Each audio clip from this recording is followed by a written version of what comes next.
ಪ್ರಿಯರಾದವರೇ, ಯೇಸುವಿನ ನಾಮದಲ್ಲಿ ನಿಮ್ಮನ್ನು ವಂದಿಸುತ್ತೇನೆ. ಹೇಗಿದ್ದೀರಾ? ಚೆನ್ನಾಗಿದ್ದೀರಾ? ಏಪ್ರಿಲ್ ತಿಂಗಳ ಮೊದಲ ದಿನದಲ್ಲಿ ನಾವು ಬಂದಿದ್ದೇವೆ.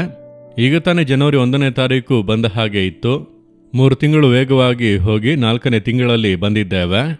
ಈ ತಿಂಗಳಲ್ಲಿ ಏನು ವಿಶೇಷತೆ ಗೊತ್ತಾ? ಯೇಸು ಕ್ರಿಸ್ತನು ಶಿಲುಬೆಯಲ್ಲಿ ಜಡಿಯಲ್ಪಟ್ಟದ್ದನ್ನು, ಪುನರುತ್ಥಾನವಾದದ್ದನ್ನು ನೆನಪಿಸಿಕೊಳ್ಳುವಂಥ ದಿನಗಳು ಬರುತ್ತಿವೆ. ಆದ್ದರಿಂದಲೇ ಈ ದಿನಗಳಲ್ಲಿ ಹೆಚ್ಚಾಗಿ ಶಿಲುಬೆಯ ಕುರಿತಾಗಿ ಮಾತನಾಡಲಾಗುತ್ತಿದೆ. ಯೇಸು ಶಿಲುಬೆಯಲ್ಲಿ ಸತ್ತದರಲ್ಲೇ ಎಲ್ಲವೂ ಕೂಡ ಮುಗಿಯಲಿಲ್ಲ. ಆತನು 3ನೇ ದಿನ ಪುನರುತ್ಥಾನನಾಗಿ ಎದ್ದನು. ಸತ್ತು ಜೀವದಿಂದಿರುವಂಥ ಒಬ್ಬನು, ಆತನು ಸದಾಕಾಲವು ಜೀವದಿಂದ ಇರುವವನು ಎಂಬುದಾಗಿ ಸತ್ಯವೇದದಲ್ಲಿ ಆತನ ಕುರಿತಾಗಿ ಹೇಳಲ್ಪಟ್ಟಿದೆ. ಪುನರುತ್ಥಾನನಾದ ಯೇಸು ತನ್ನ ಶಿಷ್ಯರನ್ನು ಸಂಧಿಸಲು ಬರುತ್ತಾನೆ. ಯೋಹಾನ 20ನೇ ಅಧ್ಯಾಯ 19ನೇ ವಾಕ್ಯದಲ್ಲಿ, ಅದೇ ದಿವಸದ ಅಂದರೆ ವಾರದ ಮೊದಲನೆಯ ದಿವಸದ ಸಂಜೆಯಲ್ಲಿ ಶಿಷ್ಯರು ಯಹೂದ್ಯರ ಭಯದಿಂದ ತಾವು ಇದ್ದ ಮನೆಯ ಬಾಗಿಲುಗಳನ್ನು ಮುಚ್ಚಿಕೊಂಡಿರಲು ಯೇಸು ಬಂದು ನಡುವೆ ನಿಂತು ನಿಮಗೆ ಸಮಾಧಾನವಾಗಲಿ ಅಂದನು. ಇಂದು ದೇವರು ನಿಮ್ಮನ್ನು ನೋಡಿ ಹೇಳುತ್ತಾರೆ, ನಿಮಗೆ ಸಮಾಧಾನ. ನನ್ನ ಮಗನೇ, ನಿನಗೆ ಸಮಾಧಾನ. ನನ್ನ ಮಗಳೇ, ನಿನಗೆ ಸಮಾಧಾನ. ಈಗ ನಿಮ್ಮ ಹೃದಯದಲ್ಲಿ ಹಾಗೆ ಸಮಾಧಾನ ಕದಲುತ್ತಿದೆ. ನಿರಂತರವಾದ ದೃಢವಾದಂಥ ಒಂದು ಸಮಾಧಾನ ಇಲ್ಲ. ಸಮಾಧಾನವನ್ನು ಬಾಧಿಸುವಂಥ ಯಾವುದೋ ಒಂದು ಕಾರ್ಯ ನಿಮ್ಮ ಹೃದಯದಲ್ಲಿ ಬಂದಿದೆ. ಅದು ಯಾವುದೋ ಒಂದು ಕಾರ್ಯದ ಕುರಿತಂಥ ಭಯ. ಆ ಭಯದಿಂದ ನಿಮ್ಮ ಸಮಾಧಾನ ಬಾಧಿಸಲ್ಪಟ್ಟಿದೆ.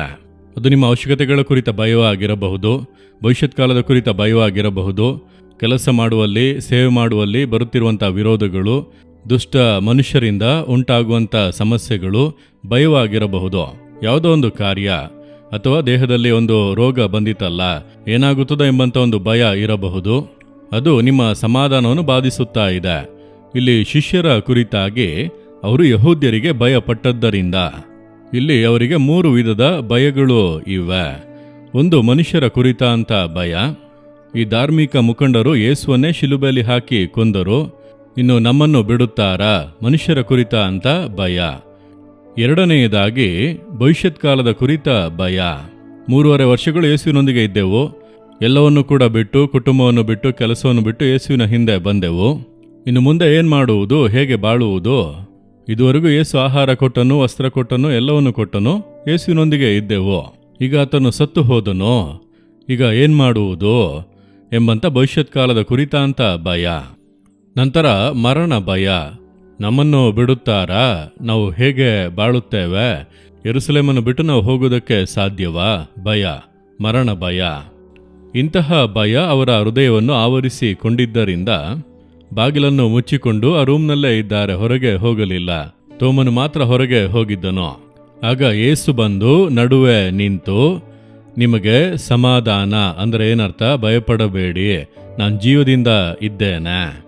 ಯೇಸುವನ್ನು ನೋಡಿ ಅವರು ಸಂತೋಷ ಪಟ್ಟರು ಎಂಬುದಾಗಿ ಸತ್ಯವೇದದಲ್ಲಿ ಇದೆ. ಅಂದರೆ ಭಯ, ಆ ದುಃಖ ಸಂತೋಷವಾಗಿ ಬದಲಾಯಿತು.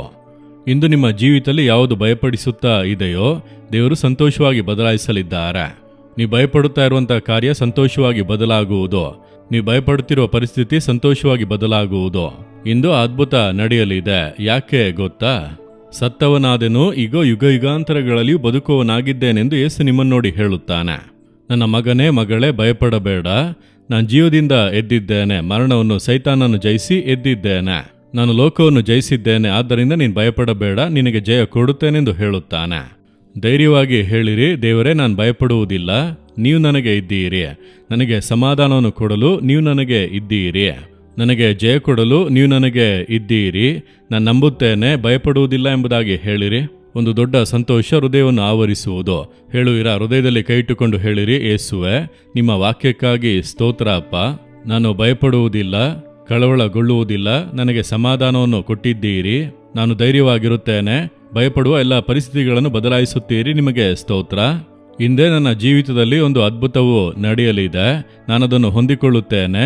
ಯೇಸುವಿನ ನಾಮದಲ್ಲಿ ಆಮೇನ್, ಆಮೇನ್. ಜೀಸಸ್ ರಿದೀಮ್ ಕನ್ನಡ ಯೂಟ್ಯೂಬ್ ಚಾನಲ್ ಅನ್ನು ಸಬ್ಸ್ಕ್ರೈಬ್ ಮಾಡಿ.